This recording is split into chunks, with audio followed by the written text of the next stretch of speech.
Good morning বন্ধুরা, তোমরা সবাই কেমন আছো? আমি ভালো আছি। এই দেখো, আজকে আমাদের এখানে শীতলা পুজো। তো সকাল সকাল একটু পাশে আমাদের বাড়ির পিছনে একটা পুকুর আছে। পরিবেশটা তোমাদের সাথে শেয়ার করছি। দেখো, হাঁস জলে খেলা করছে, কি সুন্দর লাগছে, তাই না? পরিবেশটা আজকে সত্যি খুব ভালো।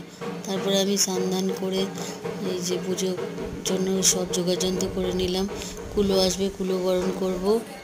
তো এই যে এখানে আমি তেল, সিঁদুর, সন্দেশ, তারপরে মিছরি ফুল, ধূপকাঠি, মোমবাতি আর প্রদীপ জ্বালিয়ে নিয়েছিলাম। বরণ করবো, এই কুলো চলে এসেছে। এবার আমি বরণ করছি।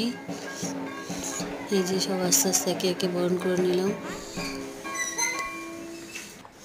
এই যে তেল দিয়ে, সিঁদুর দিয়ে এবং ফুল দিয়ে আমি বরণ করছি। তারপরে ধূপ প্রদীপ দেখিয়ে আর শঙ্খ বাজিয়ে আমি প্রণাম করে নিলাম। তারপরে একটু এই বাচ্চাদের মাথায় পাখা দিয়ে হাওয়া দিল, এটা দিতে হয় সবাইকেই। তবে যে জলটা ওখানে দিই ঠাকুরকে, সেই জলটা দিয়ে যে ধূপ দেখাচ্ছি, সেই জলটা বাচ্চাদের মাথায়। তারপরে একটু আমি মাকে বরণ করে নিলাম, কুলোকে।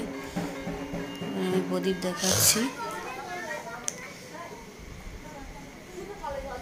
তারপর প্রণাম করে নিলাম, নিয়ে এবার সবাইকে একে একে সিঁদুর দিচ্ছিলাম।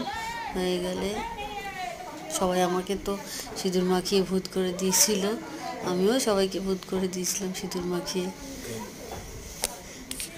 এখানে পিউষের মা আছে, ওর মা প্রথমে স্টার্ট করলো আমাকে সিঁদুর দিয়ে, গালে টালে দিয়ে।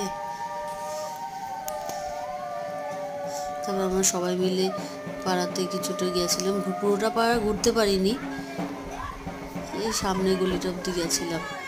তো এখানে তোমাদের সাথে শেয়ার করে নিলাম আজকে ঠাকুরের ফটো, মায়ের ফটো দিয়ে মূর্তি তোমাদের সাথে শেয়ার করলাম।